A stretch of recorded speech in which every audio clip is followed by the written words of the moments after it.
अस्सलाम वालेकुम dear scholars, मैं डॉक्टर ज़फ़र मीर आज आपको इस वीडियो में impact factor of the journal उसके मतलब गुफ्तगू करूँगा।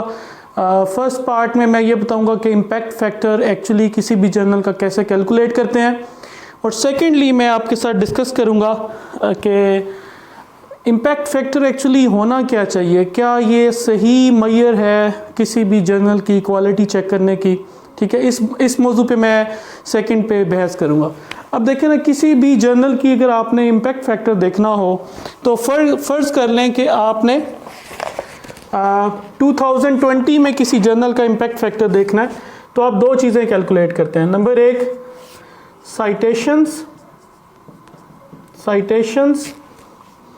इन 2020 टू द published items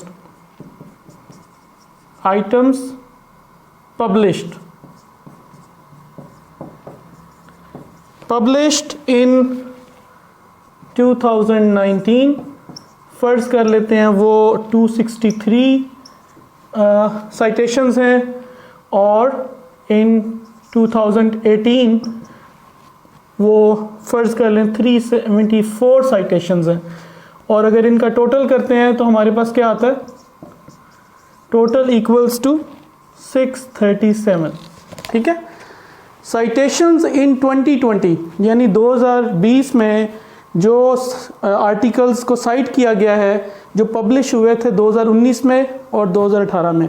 2019 में जो आर्टिकल पब्लिश हुए थे उनकी 2020 में फ़र्ज़ कर लें साइटेशंस 263 हैं। 2018 में जो आर्टिकल पब्लिश्ड हुए थे उनकी 2020 के अंदर जो साइटेशंस हैं वो 374 हैं।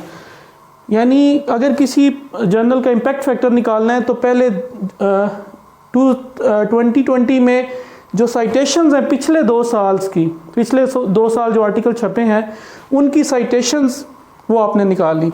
नंबर 2, आप इसको कैलकुलेट करेंगे नंबर ऑफ आइटम्स या number of articles published in 2019।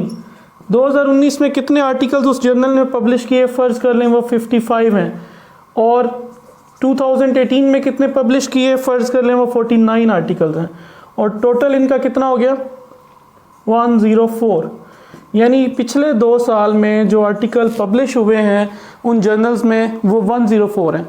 जब आप इम्पैक्ट फैक्टर निकालते हैं तो इम्पैक्ट फैक्टर के लिए बेसिकली ये फार्मूला आपने, इम्पैक्ट फैक्टर जो है वो कैसे कैलकुलेट होता है, number of citations of the last 2 years to the number of published articles 104।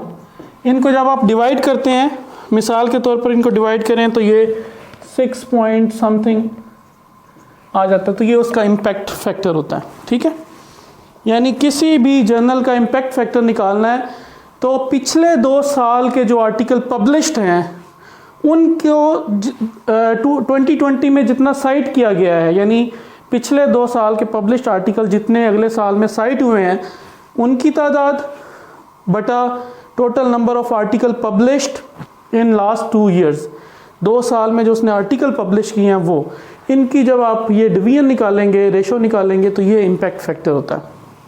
अच्छा, अब क्वेश्चन ये है, जो दूसरा पार्ट है, क्या ये जो इंडिकेटर है ये किसी भी जर्नल की क्वालिटी को मेजर करने के लिए काफ़ी है। आप impact factor of the journal की बात करते हैं तो हम सिंपली ये न्यूमेरिक्स या न्यूमेरिकल डिजिट्स जो है वो कैलकुलेट कर लेते हैं। ठीक है, तो अच्छा, इसमें कई चीज़ें हैं। मिसाल के तौर पर मैं आपसे शेयर करना चाहता हूँ कि देखें, जो मुख्तलिफ रीजन्स हैं, ठीक है, यूरोप है, आपके पास अफ्रीका है, अमेरिका है, आपके पास एशिया है। ठीक है, अब जब इतने जो मुख्तलिफ रीजन्स हैं उनमें जो आर्टिकल्स पब्लिश होते हैं वो, या जर्नल्स जो पब्लिश होते हैं उनकी फ्रीक्वेंसी डिफरेंट है। हमारे यहाँ साल में यूजुअली 2 जो हैं वो इश्यूज़ कोई जर्नल निकालता है या 3 इश्यूज़ निकालता है। ठीक है, बड़े कम जर्नल हैं जो साल में 3 इशू निकालते हैं या 4 इशू निकालते हैं, मोस्टली 1 या 2 इश्यूज़ निकालते हैं, और उनमें भी अगर 1 इशू निकालते हैं तो 10 से 15 आर्टिकल जो है ना वो मैक्सिमम छपते हैं। ठीक है, तो बाहर के जर्नल जो हैं जो इम्पैक्ट फैक्टर में भी हैं, उनमें से अक्सर जो है वो जैसे मंथली जो है ना वो इशू निकालते हैं और उसमें 10-12 आर्टिकल जो है ना वो पब्लिश हो जाते हैं, ऑनलाइन होते हैं। एक तो ये है कि हमारे यहाँ पब्लिकेशन रेट कम है ना, आर्टिकल्स कम पब्लिश होते हैं। दूसरा ये कि इलेक्ट्रॉनिक मीडिया इतना स्ट्रॉन्ग नहीं है या हमारे पास एक्सेस नहीं है कि हम अपने जर्नल को मैक्सिमम लोगों तक पहुँचा सकें। Even with in the Pakistan भी हमारे पास कोई ऐसा मैकेनिज़्म नहीं होता कि हम तमाम जर्नल्स जो पब्लिश होते हैं उनको स्टूडेंट्स तक या स्कॉलर्स तक पहुंचा सकें कि वो उसको साइट कर सकें। तो चूंकि यूरोप के ज़्यादा आप देखें, अमेरिका के, यूके के जर्नल्स जो है ना वो इम्पैक्ट फैक्टर में ज़्यादा आते हैं, तो वो इसलिए आ जाते हैं क्योंकि उनके पास जो डिसमिनेशन है वो बहुत ज़्यादा है, इंडेक्सिंग बहुत ज़्यादा है, वो आर्टिकल्स ऑडियंस तक पहुँचता है, ठीक है, और वो उसको साइट कर देते हैं। तो अगर मैकेनिज़्म ये है कि आपने इलेक्ट्रॉनिक या रिसोर्सेज की मदद से एक्सेस तक या मैसेज तक वो आर्टिकल पहुंचा दिया रीडिंग के लिए, और वो साइट भी अल्टीमेटली ज़्यादा हो जाएगा, ठीक है। हमारे यहाँ ये कि जर्नल की एक्सेस जो छपता है वो शायद उसी एक यूनिवर्सिटी या 2 यूनिवर्सिटी या कुछ स्टूडेंट्स तक वो पहुंच पाता है, बाकी तो वो उधर ही डंप हो जाता है, ठीक है। एक तो ये चीज़ है। दूसरा ये कि हमें ये देखना है कि जो साइंस जर्नल्स हैं नेचुरल साइंसेज के, उनका इम्पैक्ट फैक्टर ज़्यादा है क्योंकि वो यूनिफॉर्मिटी है थ्रू आउट द वर्ल्ड ना। जो साइंस में फार्मूला या लॉ बनता है, सारी दुनिया उसको उसी तरह मानती है और उसी तरह साइट करती है। सोशल साइंसेज में ऐसा नहीं है, कल्चर वेरी करता है तो रिसर्च वेरी कर जाती है। ह्यूमन बींग्स चूँकि उनका बिहेवियर बदलता रहता है, मुख्तलिफ पार्ट्स ऑफ द वर्ल्ड में मुख्तलिफ लोग आपको मिलते हैं, मुख्तलिफ बिलीव्स के साथ मिलते हैं, मुख्तलिफ प्रैक्टिसेस के साथ मिलते हैं। तो बाज़ दफ़े ऐसे होता है कि अमेरिका में कोई रिसर्च हुई है तो ज़रूरी नहीं है कि हमारे लोग उसको पहले तो सर्च कर पाएँ कि वो रिसर्च हुई है कि नहीं हुई, यानी वो उन तक एक्सेस नहीं होती और उसको वो साइट भी नहीं कर पाते। और हमारे यहाँ जो जर्नल्स हैं, स्पेशली हमारे जर्नल जो हैं, उनकी भी हमारे पास एक्सेस उस तरह नहीं आती और हम उनको भी साइट नहीं कर पाते या कम साइट कर पाते हैं। तो नतीजा ये निकलता है कि हमारे जर्नल्स का जो इम्पैक्ट फैक्टर है वो लो रहता है या होता ही नहीं है, ठीक है, हम इम्पैक्ट फैक्टर की लिस्ट में ही नहीं आते। तो मेरी सजेशन ये है कि हमें अगर देखें ना, क्वालिटी इम्पैक्ट फैक्टर के क्राइटेरिया को बदलने की ज़रूरत है। सिर्फ साइटेशंस के ऊपर और पब्लिकेशन के ऊपर हम किसी जर्नल की क्वालिटी को ना इंश्योर करें, बल्कि इसमें कोई ऐसा मैकेनिज़्म हो।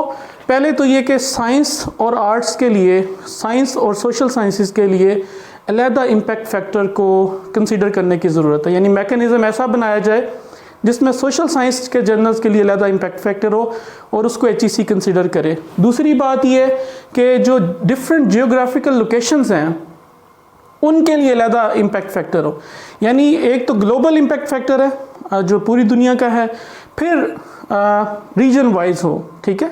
जैसे अफ्रीका वालों का, अफ्रीका के अंदर जितने आर्टिकल पब्लिश्ड हुए हैं और साइट हुए हैं उनका अलहदा निकालें, ठीक है। फिर कंट्री वाइज भी होना चाहिए कि कंट्री में कोई जर्नल कितने आर्टिकल पब्लिश कर रहा है और उसमें कितने साइट हो रहे हैं, ठीक है। अच्छा, फिर इसके अलावा मुझे लगता है कि हमें ये चीज़ भी देखनी चाहिए कि कोई ऐसा मैकेनिज़्म बनाए नेशनल लेवल पे, लोकल लेवल पे। लोकल लेवल से मुराद मेरी नेशनल लेवल है, हर यानी पाकिस्तान जैसे हमारा मुल्क है तो इसमें, या इंडिया है या बाकी ममालिक है, इनको ये चाहिए कि एक कोई ऐसा सिस्टम डेवलप करें जिसमें ये लोकल लेवल पे जो है उसका इम्पैक्ट फैक्टर मेजर करें और उसमें ये किसी भी आर्टिकल को सर्च कितना किया जाता है, डाउनलोड कितना किया जाता है और उसके अलावा साइट कितना होता है, फिर उसमें सोसाइटी में इम्पैक्ट क्या है। कोई ऐसी तंजीम हो, कोई ऐसी ऑर्गेनाइजेशन हो जो जर्नल्स के आर्टिकल्स को रेट करे, मार्क्स दे, कोई न्यूमेरिकल डिजिट असाइन करे कि उसके आर्टिकल्स जो हैं वो कितने सोसाइटी में इम्पैक्ट डाल रहे हैं, ठीक है। सिर्फ साइटेशन से जो है ना वो जर्नल का इम्पैक्ट आई थिंक मेजर करना ठीक नहीं है। उसमें कोई ना कोई हमें क्राइटेरिया बदलने की ज़रूरत है ताकि जो लोकल जर्नल्स हैं वो भी उनकी भी कोई वेटेज बने और वो भी किसी उसमें क्राइटेरिया पे पूरा उतरे, ठीक है। बाकी जो है ना, आपको पता है कि जो इम्पैक्ट फैक्टर है उसके बारे में मैं एक और बात बता दूं कि जनरली 10+ जो इम्पैक्ट फैक्टर होता है वो एक्सीलेंट कंसीडर होता है, 3+ जो है ना वो गुड कंसिडर होता है और लेस देन 1 जो है ना वो एवरेज इम्पैक्ट फैक्टर होता है। और हमारे अक्सर जर्नल जो हैं वो तो लेस देन 1% में भी नहीं ना आते, ठीक है, अच्छे जर्नल भी नहीं आते। तो हमें इसको दोबारा से कंसिडर करने की ज़रूरत है और कोई मैकेनिज़्म बनाने की ज़रूरत है जिसमें हम इम्पैक्ट फैक्टर का क्राइटेरिया बदलें और लोकल लेवल पे या नेशनल लेवल पे कोई एक मैकेनिज़्म बनाएं जिसमें सारे जर्नल जो लोकल हैं वो इंडेक्स हों और एक ख़ास जो है ना उसका कोई क्राइटेरिया हो और उन जर्नल्स को भी जो है ना वो कोई कैटेगरी जो है ना वो अलॉट की जाए और उसकी भी कोई वेटेज हो, ठीक है। ओके, आई थिंक अगर कोई क्वेश्चन हो या कमेंट हो तो आप ज़रूर वीडियो में कमेंट करें। अल्लाह हाफिज़।